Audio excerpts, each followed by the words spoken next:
ஈழப்படுகொலையை நடத்தி முடிச்சு அப்படியே ரத்தம் கைகள்லாம் ரத்தம் வலிஞ்சுக்கிட்டு இருக்குது.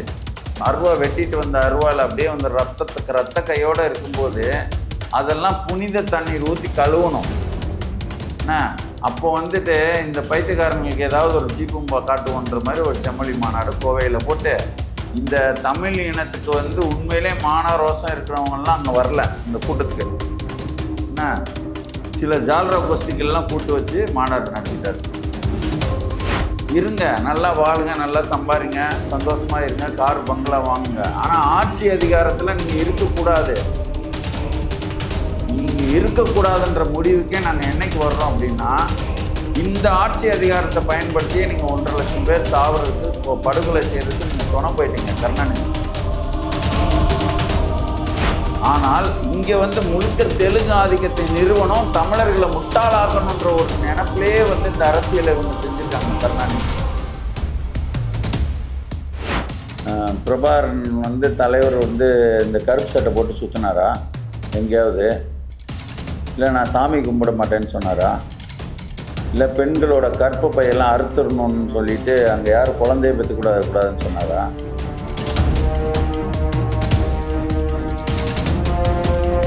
வணக்கம். நம்மோடு இன்று இணைந்திருப்பவர் தமிழர் முன்னேற்றக் கழகத்தின் பொதுச் செயலாளர் அதியமான் அவர்கள்.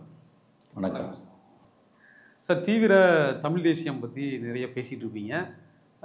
அந்த அந்த செயல்பாடுகளும் அதிகமாகவே தான் நீங்கள் தொடர்ந்து உங்களுடைய அரசியல் பயணம் இருந்துகிட்டே இருக்கு. திடீர்னு இப்போ திராவிட கட்சியான நீங்கள் அதிமுகவை ஆதரிக்கிறதுக்கான காரணம் என்ன? அவர்கள் ஆட்சிக்கு வரணும்னு ஒரு நிலைப்பாடை நீங்கள் எடுத்துருக்கிறதுக்கான காரணம் என்ன? எல்லாமே வந்து இந்த கால நேரம்தான் சொல்லணும். நம்ம ஒரு தீவிர தமிழ் தேசியவாதியாக இருந்து இப்போ தமிழர் முன்னேற்ற கழகம் அப்படின்னு சொல்லிட்டு நான் கட்சி வச்சுருக்கிறேன். இந்த நாங்கள் வந்து ஒரு ஈழப்படுகொலை நடந்ததுனால தான் வந்து அரசியலுக்கே வந்தவங்க. அதை அரசியலுக்கு வந்து பிறகு வந்து பார்த்திங்கன்னா ஒரு 2009 காலகட்டம். அந்த நேரத்தில் வந்து நம்ம ஒரு 3 மாதம் நான் விசிகா கட்சியில் இருந்தேன். அவர் காங்கிரஸ் கருணாநிதி கூட போயிட்டதுனால அதிலேருந்து வெளில வந்துட்டு திருப்பி வந்து நாம் தமிழர் கட்சியில் வந்து இணைஞ்சு ஒரு 2010 கடைசி வரைக்கும் இருந்தோம். அப்போ வந்து அதுக்கு பிறகு வந்துட்டு நாங்கள் அதிலேருந்து வேலைக்கு வந்து தமிழர் முன்னேற்ற கழகம்னு வச்சு தொடர்ந்து தமிழ் இனத்துக்கான ஒரு அரசியலை தான் நாங்கள் வந்து தொடர்ந்து பண்ணிட்டு வந்திருக்கிறோம். அதோட அந்த நீண்ட நெடிய அந்த பயணத்தின் வாயிலாக தான் இந்த முடிவுக்கு வர்றோம். என்ன முடிவுக்கு வர்றோம் அப்படின்னு கேட்டிங்கன்னா, இந்த தமிழ் இனத்துக்கான ஒரு இவ்வளோ சிக்கலுக்கும் காரணம் ஈழப்படுகொலை நடந்ததுக்கு காரணம் என்ன? இங்கே வந்து தமிழர் அல்லாதவர்களோட ஆட்சி அதிகாரத்தில் இப்போ வரைக்கும் இந்த தமிழ்நாடு சிக்கி தவிப்பதற்கான காரணம் என்ன? இப்படி எல்லாத்தையும் வந்து மொத்தமாக ஆய்வு பண்ணுறோம். நீங்கள் வந்து பக்கத்தில் இருக்க கேரளா, கர்நாடகா, ஆந்திரா எல்லாத்துலேயும் வந்து 100 விழுக்காடு வேலைகள் ஆந்திராக்காரர்களுக்கு தான், 85 விழுக்காடு வேலைகள் கன்னடருக்கு தான் இப்படின்னு இருக்குது. ஆனால் இங்கே வந்து பார்த்திங்கன்னா 1986 மொழிவாரி மாநிலம் பிரிக்கிறதுக்கு முன்னாடி வந்து சென்னை மாகாணமாக இருக்கும்போது எத்தனை சாதிகள் இருந்ததோ ஒரு 350க்கு மேற்பட்ட சாதிகள்.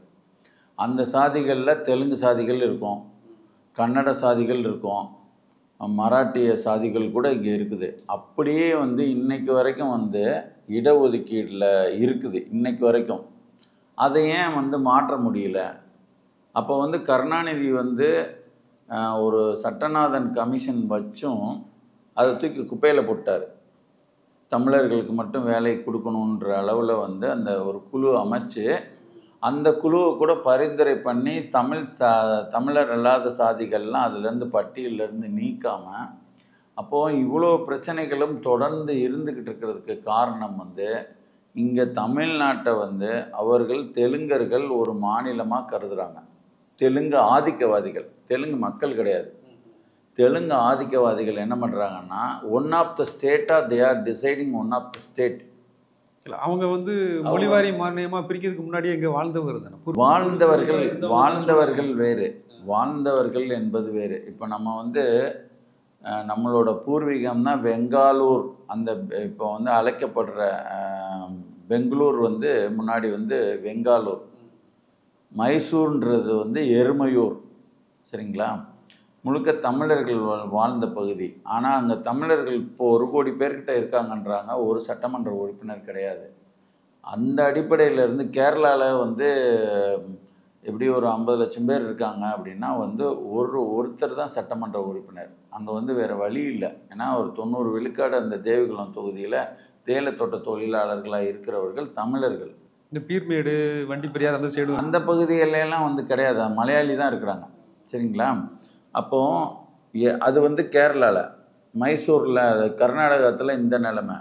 ஆந்திராவிலையும் வந்து பார்த்திங்கன்னா சித்தூர், திருப்பதி, பழமனேரி எல்லாமே வந்து நம்ம பகுதிகளாக இருந்தும் அப்போ வந்து இந்த 400 ஆண்டு காலமாக இருந்தேன்னா இப்போ இந்த பூமி பிறந்ததுலேருந்தே நாங்கள் அங்கே இருக்கோண்டா. திருப்பதியில் நாங்கள் இருக்கிறோம், பெங்களூரில் நாங்கள் இருக்கிறோம், தேவிகுளம் பீர்மேட்டில் இருக்கிறோம். அப்படி இருந்தும் கூட வந்துட்டு நாங்கள் ஆட்சி அதிகாரத்துக்கு வர முடியல. அதனால் இந்த 400 வருஷம் நாங்கள் இருந்தோம், 300 வருஷம் இருந்தோன்றதெல்லாம் இங்கே சொல்லக்கூடாதுங்க. இருங்க, நல்லா வாழுங்க, நல்லா சம்பாதிங்க, சந்தோஷமாக இருங்க, கார் பங்களா வாங்குங்க. ஆனால் ஆட்சி அதிகாரத்தில் நீங்கள் இருக்கக்கூடாது. நீங்கள் இருக்கக்கூடாதுன்ற முடிவுக்கே நாங்கள் என்னைக்கு வர்றோம் அப்படின்னா, இந்த ஆட்சி அதிகாரத்தை பயன்படுத்தியே நீங்கள் 1.5 லட்சம் பேர் சாவறதுக்கு, படுகொலை செய்கிறதுக்கு நீங்கள் துணை போயிட்டீங்க கருணாநிதி, சரிங்களா? பல்வேறு உரிமைகளை விட்டு கொடுத்து தமிழர்களை மொட்டையடித்து வாழ்கிறதே புலப்பாக கொண்டுள்ளது இந்த தெலுங்கர் முன்னேற்ற கழகம் என்ற திமுக.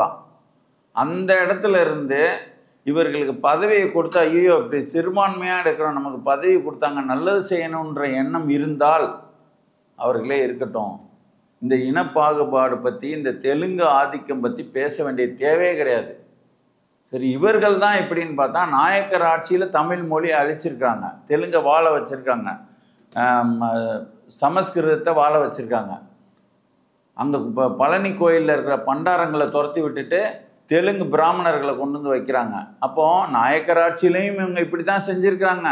இன்றைக்கி இருக்கிற திமுக ஆட்சியும் வந்துட்டு தெலுங்கு ஆட்களாக பார்த்து தான் முக்கிய பதவிகள்லாம் கொடுத்து வைக்குது. அப்போ இது வந்து ஒரு தெலுங்கு ஆதிக்க ஆட்சியாக இருக்குது. அப்படிங்கும்போது அதை வந்து அப்புறப்படுத்தினா மட்டும்தான் நான் தமிழ் இனத்துக்கு பேசுகிற அரசியலே ஒரு அர்த்தமாக இருக்குன்ற முடிவிலிருந்து எடுக்கப்பட்ட முடிவு தான் அதிமுகவுக்கான ஆதரவு. இல்லை, ஈழப்போருக்கு முன்னாடி அப்போ தமிழகம் நல்லா இருந்துச்சா? அப்பவும் அவங்க திராவிட கட்சிகள் ஆண்டிருக்காங்கல்ல.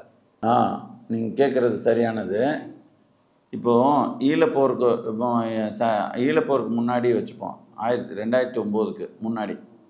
2009க்கு முன்னாடி வந்துட்டு உங்களுக்கு வந்து இவங்களோட 2009 காலகட்டத்தில் ஆட்சியில் இருந்தவர் கருணாநிதி இருக்கும்போது தான் வந்து அந்த படுகொலை நடக்குது.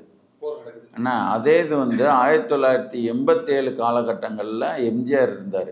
அவர் வந்து விடுதலை புலிகளுக்கு ஆதரவாக இருந்தார். தன்னோட சொந்த பணத்தவே 6 கோடி கிட்ட கொடுத்தாரு. சொந்த பையனை மாதிரி வந்து பிரபாகரனை வளர்த்தார்.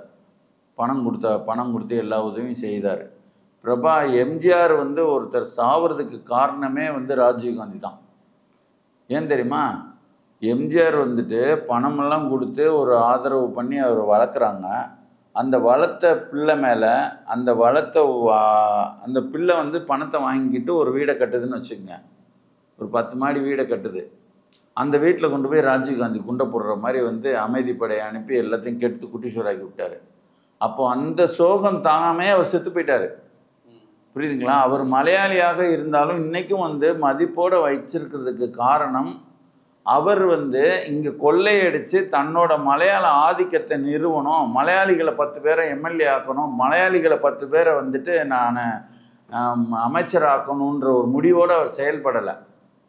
ஆனால் இங்கே வந்து முழுக்க தெலுங்கு ஆதிக்கத்தை நிறுவனம், தமிழர்களை முட்டாளாக்கணுன்ற ஒரு நினைப்பிலேயே வந்து இந்த அரசியலை இவங்க செஞ்சுருக்காங்க கருணாநிதி, சரிங்களா? அதனால தான் நாங்கள் எதிர்க்கிறோம். அதனால் வந்துட்டு நீங்கள் அதுக்கு முன்னாடி வந்து நல்லா இருந்துச்சா நல்லா இல்லையான்னா, தமிழ்நாடு தன்னோட அரசியலை பார்த்துட்டு இருந்துச்சு. என்ன ஒரு மிகப்பெரிய படுகொலை நடக்கிறதுக்கு துணை போச்சா? இல்லை, ஆனால் நீங்கள் சொல்கிறீங்க தமிழ் தேசியம் பேசும்போது பிரபாகரன் அவர்களே நாங்கள் திராவிட வழியில் தான் போகிறோம், பெரியாரை நான் தலைவராக ஏற்றுக்கிறேங்கிற மாதிரி தானே பேசியிருக்கிறார். அவர் எங்கே பேசினார்? அவர் ஒருபோதும் ஏற்றுக்கலையே. பிரபாகரன் வந்து தலைவர் வந்து இந்த கருப்பு சட்டை போட்டு சுற்றினாரா எங்கேயாவது? இல்லை நான் சாமி கும்பிட மாட்டேன்னு சொன்னாரா? இல்லை பெண்களோட கற்பப்பையெல்லாம் அறுத்துடணும்னு சொல்லிட்டு அங்கே யாரும் குழந்தைய பெற்றுக்கூடாதுன்னு சொன்னாரா? என்ன அப்புறம் நீ எவன் கூட வேணாலும் எப்படி வேணாலும் இருக்கலாம், அதுதான் பெண் உரிமைன்னு சொன்னாரா? அதாவது வந்து இந்த ஈவேரான்ற ஒரு ஆளை வந்து இங்கே கொண்டு வந்து நீங்கள் வந்து தயவுசெய்து பிரபாகரன் கூட நீங்கள் சேர்க்கக்கூடாது. அது பேசுகிறதுக்கு வந்து இதுவே கிடையாது. அப்படி வந்து பேசணுன்னா வந்து பிரபாகரன் கூட வந்துட்டு நீங்கள் வந்து மாசை தொங்கு, பிறகு வந்து கோசி மீன், அப்படி உள்ள போராளிகளை, நெல்சன் மண்டேலா போன்ற போராளிகளை வச்சு பேசணும். இந்த மாதிரி அம்மனும் நடனமெல்லாம் ஆடின ஒரு ஈவேராவை கொண்டு வந்து இங்கே வச்சு பேசக்கூடாது நீங்கள். ஏன்னா இதை வந்து திருமாவளவன், வைகோ அவர்கள்லாம் இதை சொல்லியிருக்காங்க. இப்படி அவர் சொல்லியிருக்காரு எங்ககிட்ட. இவங்க எல்லாமே யாருங்க? இவங்க எல்லாமே வந்து இந்த திமுக கட்சிக்கு கூட்டணிக்காக இங்கே வந்து ஒரு தமிழ் இனம் சார்ந்த அரசியல் வந்துடவே கூடாது அப்படின்ற ஒரு புள்ளியிலிருந்து செயல்படுற கட்சிக்கு கூட்டணியில் இருக்கிறவங்க. திருமாவளவன் தமிழர் தானே? திருமாவளவன் தமிழராக இருந்தால் கூட அவர் வந்து தெலுங்கருங்க ஆளட்டும்ன்ற ஒரு முடிவோடு தானே அவர் செயல்படுறாரு. அவர் இப்போது எனக்கும் அதிமுகவுக்கும் சம்மந்தமே இல்லை. நான் வந்து இந்த அதிமுக வரட்டும்னு நான் ஏங்க நினைக்கிறேன்? என் இனப்பற்று மட்டும் கிடையாது, என் இனத்தை இப்போ ஒரு சும்மா வச்சு உதாரணமாக சொல்கிறேன். நம்ம வீட்டில் இப்போ என் வீட்டில் வந்து ஒரு 4 பேரில் 2 பேரை ஒருத்தன் வெட்டி கொண்டுட்டான். நான் அவங்க கூட உறவாட முடியுமா? அந்த வெட்டி கொள்றதுக்கு வந்து ஒருத்தன் கொலைகாரன்னு வச்சுங்க, ராஜபக்சே, இங்கேருந்து ஒருத்தன் ஆயுதமெல்லாம் எடுத்துகிட்டு போய் கொடுக்குறான். என்ன இந்த ஆயுதமெல்லாம் ஒரு ஆட்டோவில் எடுத்துகிட்டு போய் இதை வச்சு போட்டு தள்ளு அப்படின்னு. அது போல தான் கருணாநிதி செயல்பட்டார். புரியுதுங்களா?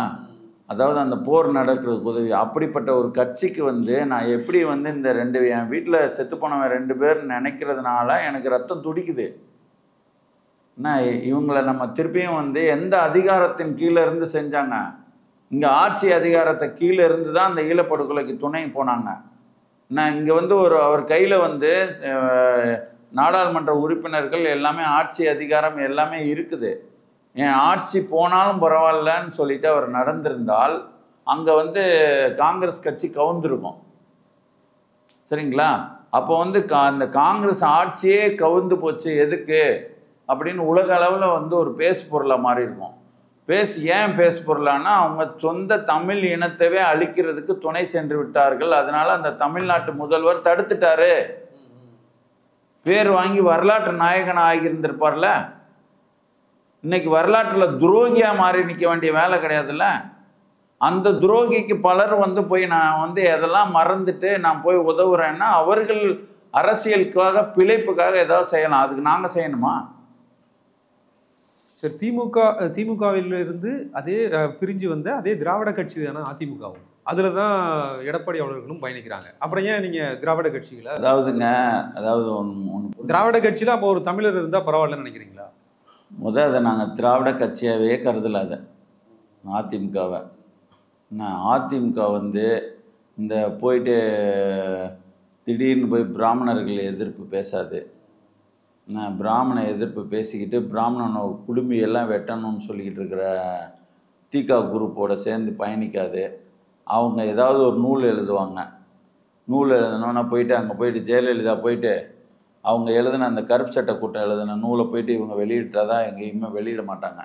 என்ன அவர்களை பொறுத்த வரைக்கும் கடவுள் இல்லை என்பதை மறுக்கிறவர்கள். என்ன எல்லாமே அதிமுககாரன் மொத்த பேரும் சாமி கும்பிட்றவங்க.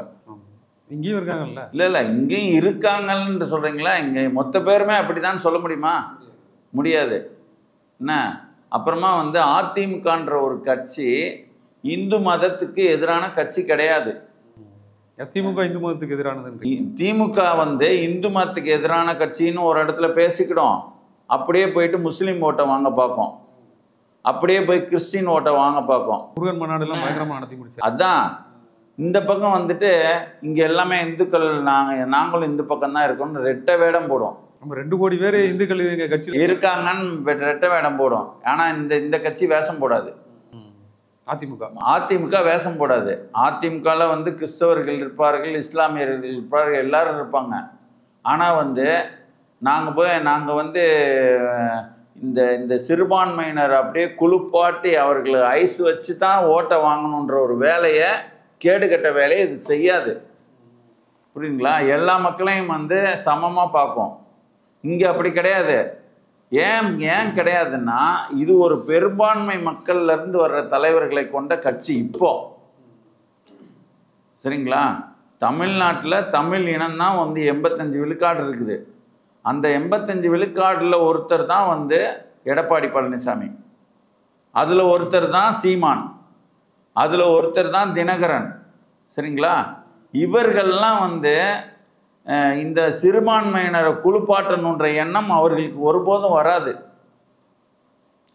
புரியுதுங்களா? இவங்களுக்கு வந்து என்ன தெரியுமா, இவர்கள் வந்து மொத்தமே வந்து ஒரு கருணாநிதி குடும்பம்ன்றது ஒரு 10,000 பேர் இருக்க மாட்டாங்க, அவங்க சாதியை சார்ந்தவங்க. அப்போ இவங்களுக்கு வந்து ஒரு கன்சாலிடேட்டாக ஒரு ஓட் பேங்க் இருக்கணும். அப்போ இதை வந்து குளிப்பாட்டிக்கிட்டே இருக்கணும். சரிங்களா? சிறுபான்மையினருக்கு வந்து நாங்கள் தான் வந்து, நானும் கூட கிறிஸ்டின் தான், ஐ எம் ஆல்சோ கிறிஸ்டின், நான் கூட முஸ்லீம் தான், தொப்பி போட்டுக்கிட்டு எல்லா வேஷங்களும் போடுவாங்க. புரியுதுங்களா? இப்போ நீங்கள் வந்து ஒரு மனிதநேயம் தான் கடைசியில். இப்போ நீங்கள் கிறிஸ்டினாகவே இருங்க, உங்களை நான் சக மனுஷனாக நடத்தணும். நீங்கள் தமிழராக உங்களை நடத்தணும். நீங்கள் வந்து ஒரு சிலுவையை போட்டுக்கிறீங்க, நான் ஒரு ஓம் போட்டுக்கிறேன், அதனால் வேறுபாடு கிடையாது. நீங்கள் வந்து சிலுவை போட்டதுனால வந்து நீங்கள் என்ன தப்பு செஞ்சாலும் நான் வேடிக்கை பார்த்துட்டு இருக்கணுமா? இல்லை நான் ஓம் போட்டிருக்கிறதுனால நீங்கள் வந்து பயப்படணுமா என்னை எதிர்க்கிறதுக்கு? இருக்கக்கூடாதுல்ல. நீதிமன்றத்துக்கு போனால் அவன் கிறிஸ்டின்னு சொல்லிட்டு சட்டம் வேறு மாதிரி இருக்கா, இல்லை இந்துன்னு சொல்லி சட்டம் வேறு மாதிரி இருக்கா? கிடையாதுல்ல. சட்டம் எல்லாருக்கும் சமம். அதே மாதிரி குற்றவியல் சட்டம் மட்டும் ஒன்றா இருக்கும். என்ன, திருமண சட்டங்கள்லாம் வேற, அது வேற. குற்றவியல் சட்டம் நான் குற்றம் பண்ணால் தானே நான் சொல்கிறேன் நான். அப்போது அந்த மாதிரி இருக்கும்போது வந்து நம்ம அப்படி தான் பார்க்கணும். நீதி அநீதின்ற புள்ளியிலிருந்து தான் நம்ம அரசியலை முடிவு பண்ணணும். மத அடிப்படையில் பண்ணக்கூடாது. அதுவும் வந்து பண்ணால் கூட நீ மொத்தமாக கிறிஸ்டினுக்கு ஆதரவு, முஸ்லீமுக்கு ஆதரவுனா சிறுபான்மையினர் ஆதரவுன்னு கட்சின்னு சொல்லிட்டு போயிட்டுரு. அங்கே ஒரு நாள் வேஷம் போட்டு அப்படியே இங்கே வர்றது, பட்ட நாமத்தெல்லாம் போட்டுட்டு இந்த ரெட்டை வேடம் போட்டு இது எதுக்கு? இது அந்த வேலையை அதிமுக செய்யாது. அதனால வந்துட்டு அந்த வேலையை செய்கிற கட்சி இன்னும் திராவிடம்னாலே இந்து மதத்துக்கு எதிரான கட்சின்றது தான் திராவிடத்தோட அடிப்படை கொள்கை. அந்த அடிப்படை கொள்கையோட மூலக்கூறுகள் எதுவுமே இல்லாதது அதிமுக. நீங்கள் சொல்கிற மாதிரி தான் அவங்க என்ன சொல்கிறாங்கன்னா, தெலுங்கர்களுக்கு நாங்கள் எதிரானவர்கள் இல்லை, தெலுங்கு ஆதிக்கத்துக்கு தான் எதிரானவர்கள்னு சொல்கிற மாதிரி தானே அவங்க சொல்கிறாங்க. இந்து ஆதிக்கம், அதாவது இந்து சார்ந்து ஆதிக்கம் செலுத்துகிறவங்க, அதுக்கு தான் நாங்கள் எதிரிகள் அப்படின்னு தானே சொல்கிறாங்க. அவங்க இந்து மதத்துக்கு நாங்கள் ஒன்றும். அவங்க சரி ரைட், நீங்கள் சொல்லிட்டீங்கள, நீ சொல்லி என்ன பண்ணீங்க? இந்து ஆதிக்கத்துக்கு எதிரான கட்சின்னு சொல்லிட்டீங்க. இப்போ நான் வந்து தெலுங்கு ஆதிக்கத்துக்கு எதிரான கட்சின்னு நான் சொல்லிட்டேன். சொல்லி தெலுங்கர் முன்னேற்ற கழகம்னே அதுக்கு பேர் வச்சுட்டேன். திமுகவை வந்து தெலுங்கர் முன்னேற்ற கழகம்னு சொல்லிட்டேன்.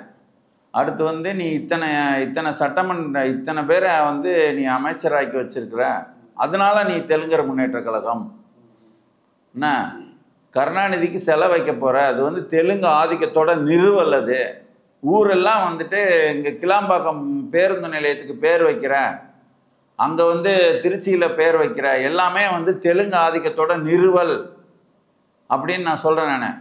அது மாதிரி வந்துட்டு நான் அந்த எதிர்ப்பது அதாவது தெலுங்கு ஆதிக்கத்தை நான் எப்படி எதிர்க்கிறேன்றதை வெளிப்படையாக பேசுகிறேன், எதிர்க்கிறேன். அதே மாதிரி நீ வந்து இந்து ஆதிக்கத்தை வந்து நீ எதிர்க்கிற அப்படின்னா நீ என்ன பண்ணணும்? பாஜகன்ற ஒரு கட்சி இந்த பக்கமே நுழையக்கூடாதுடா அப்படின்லாம் நீ வேலை பார்க்கணும். அங்கேயும் ஏன் உள்ளடி வேலை பண்ணுற? அதாவது வந்து வழக்குகள் வரும்போது அங்கே போய் நைஸாக போய் டெல்லியில் போய் ஏன் பேசிட்டு வர்றேன் என்ன? அப்புறம் வந்து இப்போ கூட வந்து பாருங்கள், இந்த அண்ணாமலை வந்து பேசியிருக்காப்புல, அண்ணாமலைக்கும் சபரீசனுக்கும் தொடர்பான். அதை வச்சு காமராஜரை வந்து அவர் அசிங்கமாக பேசிட்டாருன்ன உடனே எல்லாம் வந்து பற்றிக்கிட்டு எரியும் போது வந்து வேற ஒரு செய்தியை வேறு பக்கம் திருப்பணுன்றதுக்காக கூட்டணி ஆட்சியெல்லாம் கிடையாது, வேறு அண்ணாமலையை வந்து இவர் வச்சுக்கிட்டு. அப்போது இந்த மாதிரி வந்து உங்களோட நான் கேட்குறேன் நான், ஒரு பாஜக உங்களுக்கு எதிரி தானே. இந்த நோட்டோவுக்கு கீழே இருந்த ஒரு பாஜக இன்னைக்கு வளர்ந்துருக்கிறது யாரால?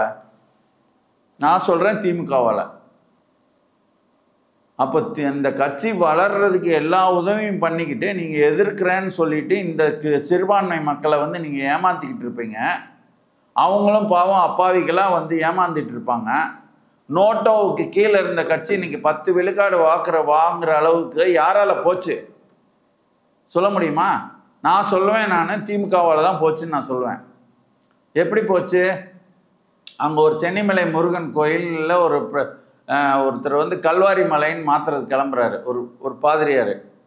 அப்போ வந்து நீ என்ன பண்ணணும்? நீ எல்லா மக்களுக்குமான கட்சி தானே.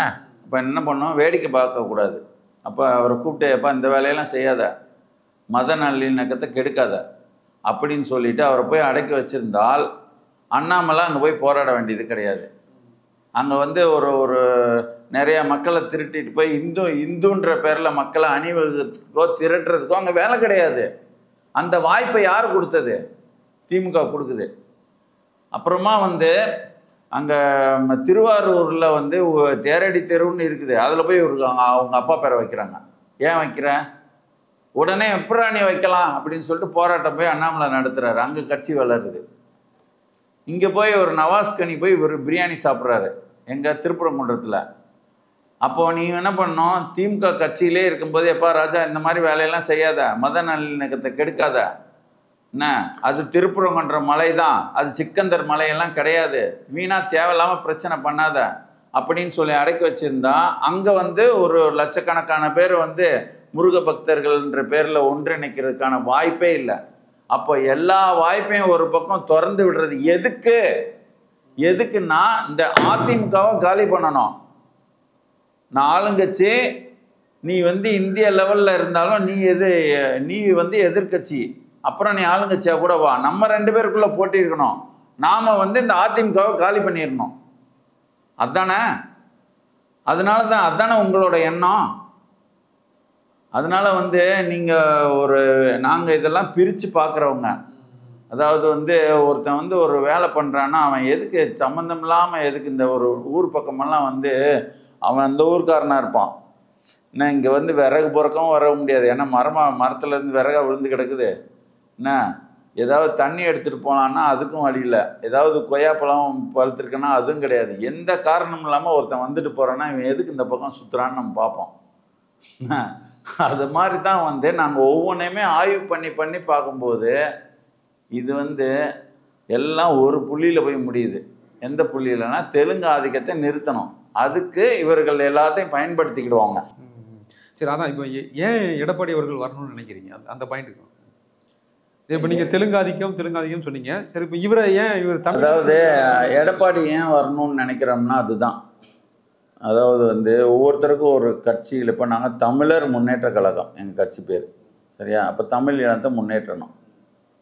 சரி, இந்த முன்னேற்றத்துக்கு வந்து இது வந்து ஒரு தொன்மை வாய்ந்த இனம், அந்த இனம் கல் தோன்றி மண் தோன்றா காலத்தே வாளோடு முன் தோன்றிய இனம், இந்த மாதிரி பேச்சுகள்லாம் பேசிக்கிட்டு, சரிப்பா இப்போ என்னப்பா இருக்கிறேன் அப்படின்னு கேட்டால், இப்போ ஞாயிறு கடையில் நான் எச்ச கிளாஸ் கழுவிக்கிட்டு இருக்கேன்ற மாதிரி சொல்ல முடியுமா?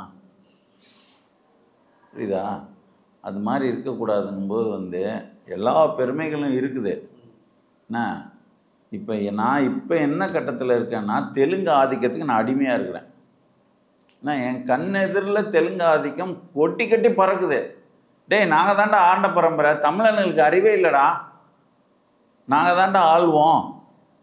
என்ன உங்களால் வந்துட்டு நீங்கள்லாம் சாதியாக பிளந்து கிடக்குறீங்க. என்ன அவர் வந்து கொங்கு மண்டலத்துக்கு தலைவர் எடப்பாடி, புரியுதா? சீமான் வந்து நாடாருக்கு தலைவர், இவர் வந்து வன்னியருக்கு தலைவர், அவர் வந்து பறையருக்கு தலைவர், ஆனால் ஒட்டுமொத்த இனத்துக்கும் நாங்கள் தாண்டா தலைவர் அப்படின்னு சொல்லிட்டு ஒரு இதை காட்டிக்கிட்டு இவர்கள் பிரித்தாளும் சூழ்ச்சியை செய்து இந்த தமிழ் இனத்துக்கான அரசியல் அதிகாரத்திலே ஆப்படிக்கிறாங்க. ஆப்படித்து முன்னேற விட மாட்டேங்கிறாங்க. அரசியல் அதிகாரம் இருந்தால் மட்டும்தான் நீங்கள் தொழில் வேலைவாய்ப்பு எல்லாத்தையும் உங்களுக்கானதாக நீங்கள் மாற்றிக்கொள்ள முடியும். அப்போ தான் இனம் முன்னேறும். சரிங்களா? இந்த இனம் முன்னேறதுக்கே ஒரு தடையாக ஒரு கட்சி இருக்குது போது அந்த தடையை உடைச்சிட்டு வர்றக்கூடிய சக்தி யார்கிட்ட இருக்குது அப்படின்னா எடப்பாடிட்டு தான் இருக்குது. திமுக அதிமுக சரிங்களா. அந்த அதிமுக வந்து கொஞ்சம் வந்து ஒரு வருமா வராதா அப்படின்ற நிலைமையில் இருக்கு. வந்தே ஆகணும் அப்படின்ற கட்டத்துக்கு வந்து அரசியலை நகர்த்த வேண்டிய தேவை இருக்குது. அப்போ இந்த இனத்துக்காக நான் வந்து ஒரு போராடிக்கிட்டு இருக்கிற நான் வந்து இதை எல்லாமே உணர்ந்து எடப்பாடி மேலே சில குற்றம் குறைகள் எல்லாம் இருக்கலாம். அதனால் அதை பெருசுபடுத்தி மிகப்பெரிய இமாலய குற்றங்களை செய்தவர்களை திருப்பியும் ஆட்சிக்கு வர வைக்கிறது அறிவு கட்ட முட்டாள்தனமாயிடும் சரிங்களா. அதனால் வந்து முதல் வேலை வந்து எடப்பாடியை உள்ளே கொண்டு வரணும். ஆட்சிக்கு கொண்டு வருவதன் மூலமாகத்தான் ஒரு படிக்கட்டு, அது வந்து ஒரு படிக்கட்டில் ஒரு முன்னாடி ஒரு காலை எடுத்து வச்ச மாதிரி தமிழ் இன முன்னேற்றத்தில். தமிழ் இனம் வந்து நீங்கள் முன்னேறி இருக்குங்க. நான் சொல்கிறேன், நீங்கள் நல்லா இந்த பாருங்க, நீங்கள் வந்து ஒரு தமிழர், நீங்கள் நல்லா சட்டை போட்டிருக்கீங்க, படிச்சிருக்கீங்க, இன்னைக்கு வந்து இந்த ஊடகத்தில் ஒரு நெறியாளராக உட்காந்துருக்கீங்க. பட் நீங்கள் வந்து தெலுங்கு ஆதிக்கத்துக்கு அடிமை. நான் ஒரு கட்சி தலைவர், நானும் ஒரு அடிமை. இந்த மானங்கட்டுறதுலேருந்து வெளியில் வரணுங்க. அடிமை விலங்கை உடைச்சி வெளியில் வந்து நம்ம சுதந்திரமாக இருக்கணும். நம்ம இனத்துக்கான விஷயத்தை நம்மளுக்கு நாமளே பேசணும். தமிழர்களுக்கு போய் இன்னொரு வாடகை வாய் பேசக்கூடாது. தமிழர்களுக்கு தமிழனே பேசணும். அந்த தமிழர் தான் புரட்சி தமிழராக வந்துட்டு எடப்பாடி வரட்டும்னு நாங்கள் நினைக்கிறோம். ஆனால் நீங்கள் வந்து இத்தனை 70 ஆண்டு காலங்களில் தமிழுக்கான எல்லா முயற்சிகளையும் முன்னெடுப்புகளையும் திமுக அரசும் செஞ்சிருக்கு, அதிமுக அரசும் தொடர்ந்து என்ன செஞ்சிருக்கு? திமுக என்ன செஞ்சிருக்கு? ஏதாவது ஒன்று சொல்லுங்களேன். இப்போ செம்மொழி மாநாடாக இருக்கட்டும், இல்லை இப்போ கூட நீங்கள் 9.6 அளவுக்கான தமிழ்நாடுடைய பொருளாதார வளர்ச்சி முன்னேறி இருக்குன்னு தான் ஸ்டாலின் அவர்களும் சொல்லியிருக்காங்க. யாரு? ஸ்டாலின் முதல்ல 5 லட்சம் கோடி கிட்ட கடை வாங்கி வச்சிருக்கிறாரு. என்ன 5 லட்சம் கோடி கிட்ட கடை வாங்கி வச்சு தேர்தல் நேரத்தில் வந்து போன 4 ஆண்டுகளாக வந்து மடிக்கணினி கூட பிள்ளைகளுக்கு கொடுக்காம இப்போ கொடுக்குறாரு. அன்னைக்கு வந்து தேர்தல் முடிஞ்சவொன்னே அந்த 1000 ரூபா மகளிர் உரிமை தொகை கொடுக்குறேன்னு சொல்லிட்டு இப்போ விடுபட்டவங்களுக்கெல்லாம் கொடுக்குறேன்னு கொடுக்குறாரு. அப்போ அந்த 4 ஆண்டுகளில் ஏன் கொடுக்கல? அதெல்லாம் சேர்த்தா கணக்கு வந்து 50,000 ரூபா வருது. அந்த 50,000த்தையும் சேர்த்து அனுப்புன்னு அந்த பொண்ணுங்க கேட்டுக்கிட்டு இருக்கு, பொம்பளைங்க எல்லாம் கொடுப்பாரா? இது வந்து திமுக வந்து இந்த தமிழ் இனத்துக்கு நல்லது செஞ்சதுன்னு நினைக்கிறதே வந்து தப்பு. செம்மொழி மாநாடுன்னு சொன்னீங்க. செம்மொழி மாநாடு வந்து எதுக்கு தெரியுமா நடந்தது? செம்மொழி மாநாடு வந்து நடந்ததன் மூலமாக எனக்கும் கொடு செம்மொழின்ட்டு ஆந்திரா வாங்க தெலுங்கு வாங்கிக்கிச்சு. புரியுதா? நீ வந்து ஃபஸ்ட்டு முன்னாடி போயிடு, அப்போ தான் நான் பின்னாடி வர முடியும்னு அதுலேயும் ஒரு சுயநலம் இருக்குது. அதுக்கு முன்னாடி வந்து மலையாளம் கூட இப்போ செம்மொழி. அப்போ உண்மையாக வந்து இந்த மொழி வந்து எப்படி பார்த்தாலும் ஒரு 6000 ஆண்டுகளுக்கு மூத்த மொழி இது. அதை போய் வந்து சுருக்கி ஒரு 1000 ஆண்டுகளுக்கு மூத்த மொழின்ற மாதிரி வந்து கொண்டு வந்து அதுலேயும் ஒரு கெடுதலை பண்ணிட்டாரு. புரியுதா? அவர் பண்ணது வந்து இங்கே ஈழப்படுகொலையை நடத்தி மிகப்பெரிய கெட்ட பேரில் இருக்கிறாரு. செம்மொழி மாநாடு நடத்தினதை பாருங்க. ஈழப்படுகொலையை நடத்தி முடிச்சு அப்படியே ரத்தம் கைகள்லாம் ரத்தம் வலிஞ்சிக்கிட்டு இருக்குது. அருவா வெட்டிட்டு வந்த அருவாவில் அப்படியே வந்து ரத்த கையோடு இருக்கும்போது அதெல்லாம் புனித தண்ணீர் ஊற்றி கழுவணும். என்ன அப்போ வந்துட்டு இந்த பைத்தியக்காரங்களுக்கு ஏதாவது ஒரு ஜீப்பம்பா காட்டுவோன்ற மாதிரி ஒரு செம்மொழி மாநாடு கோவையில் போட்டு இந்த தமிழ் இனத்துக்கு வந்து உண்மையிலே மானரோசம் இருக்கிறவங்கெல்லாம் அங்கே வரல இந்த கூட்டத்துக்கு. என்ன சில ஜால்ரா கோஷ்டிகள்லாம் கூட்டு வச்சு மாநாடு நடத்திட்டார். இல்லை இப்போ கீழடியாக இருக்கட்டும், அதில் அருங்காட்சியகம் அமைச்சதாக இருக்கட்டும், அதை உலக அளவில் கொண்டு போனது நாங்கள் தான் அப்படின்னு தானே அவங்க. என்ன கொண்டு போய் கீழடியை கொண்டு நீங்கள் தோண்டி எடுத்து எங்கள் இல்லை தோண்டி எடுத்து அதை கொண்டு போய் திராவிட நாகரிகம்னு கொண்டு போய் சேர்த்துட்டீங்க. என்ன செத்து அங்கே போய் வந்து எல்லாமே வந்து கண்டுபிடிக்கிறது தமிழரோடது. என்ன இந்த ஆட்சி அதிகாரம் இல்லாதனால அது திராவிடமாக போய் சேருது. திராவிடம்னா என்ன? தெலுங்கு ஆதிக்கம். இப்போ திராவிடம்ங்கிறது கருத்தியல் ஆரியத்துக்கு எதிரானது. அதெல்லாம் ஆரியத்துக்கு எதிராக பூரியத்துக்கு எதிராகாது, ஒன்றும் கிடையாது. திராவிடம்னா தமிழ் இனத்துக்கு எதிரானது. என்ன நாங்கள் வந்து திராவிட கட்சியாக அதிமுகவை பார்க்கல.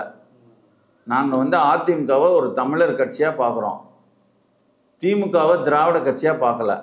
திமுகவை ஒரு தெலுங்கு ஆதிக்கம் பிடிச்ச கட்சியாக பார்க்குறோம். தமிழர் கட்சி எடப்பாடி, தெலுங்கர் கட்சி திமுக. தமிழர் வந்தால் அப்போ தமிழ்நாடு இன்னும் மேலே போயிடும். தமிழர் வந்தால் மேலே போயிடுமான்னு அங்கே பாருங்கள், எல்லாரும் வாய்ப்பு கிடைக்கும்போது அந்த வாய்ப்பை வந்து சின்ன வாய்ப்பை பயன்படுத்தி 7.5 விழுக்காடு வந்து நீட் தேர்வில் வாங்கி கொடுத்தாரு. சின்ன வாய்ப்பு. அவங்க நாலா பக்கமும் பரண்டுறாங்க. அவர் இருக்கையில் உட்கார விடாமல் பலர் குடைச்சல் கொடுத்துக்கிட்டு இருக்கும்போதே அதை செஞ்சிட்டாரு. ஒரு குடைச்சல் எதுவுமே இல்லாமல் நல்லபடியாக வந்து நிமிர்ந்து உட்காந்து ஒரு 130 பேர் ஒரு தனி பெரும்பான்மையோடு உட்காந்தாருன்னா என்ன பண்ணுவார் அவர்? அவர் வந்து இந்த மக்களுக்கு நல்லது பண்ணணும்னு நினைக்கிறார் அவர். அதனால் கண்டிப்பாக வந்து தமிழர்களுக்கு நல்லது பண்ணுவார்ன்ற நம்பிக்கையோடு நாங்கள் செய்கிறோம். ஏன் அவர் நல்லது பண்ணலைன்னே வச்சுக்கோங்க. அந்த நல்லது பண்ணலைன்னு சொல்லிட்டு ஒரு தெலுங்கர் வந்துடலாமா? ஒரு தெலுங்கு ஆதிக்கவாதி. அதாவது வந்து இப்போ எடப்பாடி வந்து வேண்டாம் அப்படின்னா, எடப்பாடி வந்து ஒரு அடுத்த ஆட்சி கொடுக்குறாரு. அந்த ஆட்சி ஒரு வேளை சரியில்லை, அதை சொல்கிற தகுதி யாருக்கு இருக்குது? ஒரு தமிழருக்கு தான். 1.5 லட்சம் பேர் படுகொலை பண்ண துணை போனவங்களுக்கு இருக்கா? புரியுதா? கிடையாது. அந்த தகுதி யாருக்கு இருக்குன்னா, என்ன மாதிரி இப்போ நாங்கள் தமிழர் முன்னேற்ற கழகம் வச்சுருக்கோம், சீமான் வச்சுருக்கிறாரு, இன்னும் பல தமிழ் கட்சிகள் இருக்குது. அவங்களுக்கு தான் அந்த தகுதி இருக்குது. அதுதானே ஆந்திராவில், கேரளாவில் எல்லாத்துலையும் நடக்குது. உடனே வந்துட்டு இப்போது நான் வந்து நான் ஈரானில் நான் ஒரு அதிபர், என் ஆட்சி சரியில்லைன்னு சொல்லிட்டு நேராக வந்து ட்ரம்ப் வந்து இங்கே ஒரு ஆட்சி இப்போ நான் வந்து உட்காந்துக்கிறேன்னு சொல்ல முடியுமா? அவர் வந்து இஸ்ரேலுக்கு ஆதரவாளர். அது மாதிரி வந்து நீ தெலுங்கு ஆதிக்கவாதிக்கு ஆதரவாளர் ஸ்டாலின், நீ வந்து இங்கே வர முடியுமா? இதுதான், இதை பிரித்து பார்க்கணும். யார் எதுக்கு ஆதரவு கொடுக்குறாங்க? உனக்கு இங்கே அரசியல் பண்ணுறதுக்கு தகுதியே கிடையாது. ஏன் தகுதி கிடையாதுன்னா, உங்கள் அப்பா எம்ஜிஆர் மாதிரி நடந்துக்கல, நீ நடந்துக்கல. இந்த இனத்துக்கு கெடுதல் பண்ணுறதே உங்களுக்கு பொழப்பாக வச்சுருக்கீங்க. அதனால் உங்களுக்கு இதுவரை சம்பாரிச்சதுக்கு மூட்டையை கட்டிக்குங்க. நீங்கள் வந்து இந்த அரசியலை பேசக்கூடாது. எடப்பாடி நாளைக்கு சரியில்லைன்னா கூட சரியில்லை எடப்பாடின்னு சொல்லிட்டு நாங்கள் தான் எதிர்த்து பேசி அரசியல் பண்ணி அதை நாங்கள் பார்த்துக்குறோம், நீங்கள் கேட்கக்கூடாது. இல்லை, அப்போ உங்களுடைய தமிழ் தேசியம் அந்த இது வந்து ஒரு தமிழர் ஆளுகணுங்கிற லெவலுக்குள்ளே சுருங்கிருச்சோ? எப்படி சுருங்குது? இல்லை, ஒரு தமிழர் மட்டும் ஆண்டவன். ஏன்னா நீங்கள் வந்து இப்போ எடப்பாடி வந்தாலும் சரி, நீங்கள் சொல்கிற சீமான் அவர்கள் வந்தாலும் சரி, இல்லை சரத்குமாரோ இல்லை யாரோ ஒரு தமிழர்கள் வந்தாலுமே அவங்கள ஒரு சாதிய மனநிலைக்குள்ள அடக்கு. இல்லை இல்லை, ஒரு சாதியெல்லாம் எப்படி எடப்பாடி வந்துட்டா மட்டும் சாதி வந்துருமா? அப்போ ஸ்டாலின் வந்து தன்னோட இனத்தை சார்ந்தவர்கள் தான், இந்த சின்ன மேளம் சாதியை சார்ந்தவர்கள் தான் ஒட்டுமொத்த ஒரு அமைச்சர்களுக்கும் பிஏவாக போட்டு வச்சிருக்கிறாரு. அப்படி எடப்பாடி போட்டாரா? ஒரே கவுண்டராக பார்த்து போட்டாரா எடப்பாடி எல்லா அமைச்சர்களுக்கும் பிஏவா? சொல்லுங்க, போட்டாரா?